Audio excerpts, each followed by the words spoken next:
Matapos ang isang mapaminsalang bagyo, natagpuan ng isang binata ang sugatang puting ibon at piniling iligtas ito sa kabila ng kanyang sariling Ito paghihirap. iiban. Dahil sa kanyang kabutihan, nagpakita ang You isang showed diwata kindness. at pinagkalooban I give siya you ng healing and kapangyarihang sight. magpagaling at makakita ng hinaharap. Ngunit sa bagong lakas na ito, haharap siya sa isang pagsubok. Gagamitin ba niya ito para sa sarili o para sa iba?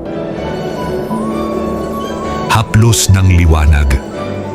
Isang kwento ng liwanag sa gitna ng dilim.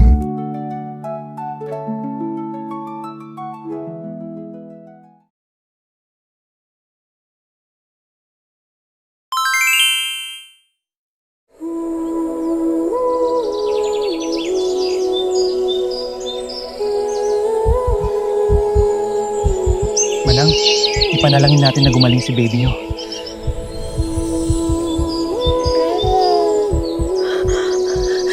Salamat sa iyo, Panginoong Diyos. Salamat sa iyo, Lucas. Thank you, Lord. Lucas heals my baby. He has a gift of healing.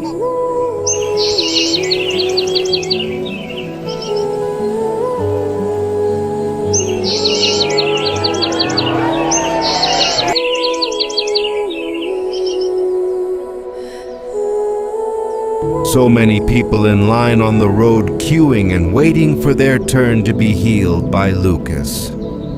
Hindi ko na kaya to.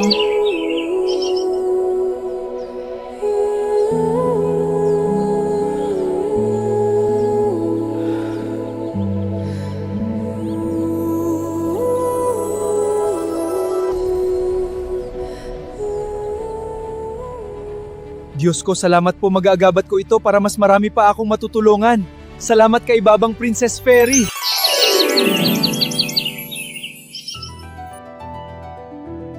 Sa pagwagi ni Lucas ng 300 milyong piso sa Philippine Lottery, tila nagbukas ang langit sa kanyang matagal ng pangarap. Ang dating pangarap lamang, ang pagtatayo ng isang ospital na maglilingkod sa kapwa, ay unti-unting nagiging realidad. Kasabay ng pag-angat ng gusali, dumarami rin ang mga taong naniniwala sa kanyang adhikain. Isang pangkat ng mga doktor, nurse, at Salamat iba sa pang inyong medical lahat professionals sa pakikisa ang upang nagtipon, ating matulugan handang ang maging mga may bahagi dasig. ng misyon, Masaya akong hindi makiisa lamang sa iyong upang misyon, magpagaling, Sir Lucas. kundi upang magbigay pag-asa. Dumarami ang pasyente sa San Lucas Community Hospital, kilala sa medikal, milagro at espiritual na paggaling. Habang naglalakad si Lucas sa bawat silid, hinahawakan at kinakausap ang mga may sakit, bulong niya. Kailangan pang palawakin ng hospital. Marami ang kailangang tulungan.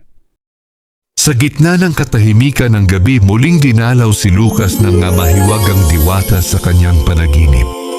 Sa liwanag na tila ginto, iniabot nito ang mga numerong kumikislap, isang lihim na kapalaran. Pagmulat niya, lumipad si Lucas Dama niya at ang ang kakaibang katiyakan patungong Amerika. Dala ang misyon na maghatid ng lunas sa komunidad ng mga Pilipino roon. Sa pagitan ng pag-aalaga at pag-asa, tahimik niyang tinaya ang mga numerong ibinigay sa kanya sa isang Powerball outlet. Isang gabi ng himala, tumama ang lahat, ida $2 bilyong. Isang iglap na nagbago ng tadhana. Pagbalik sa Pilipinas, umusbong ang pangarap. Lumawak ang ospital, naging sentro ng makabagong teknolohiya at paggaling.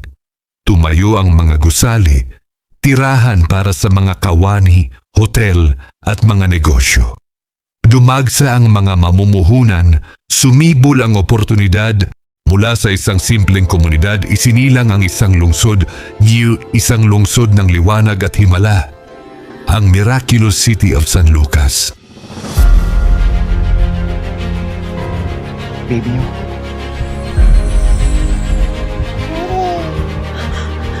Salamat sa iyo, Panginoong Diyos. Salamat sa iyo, Lucas.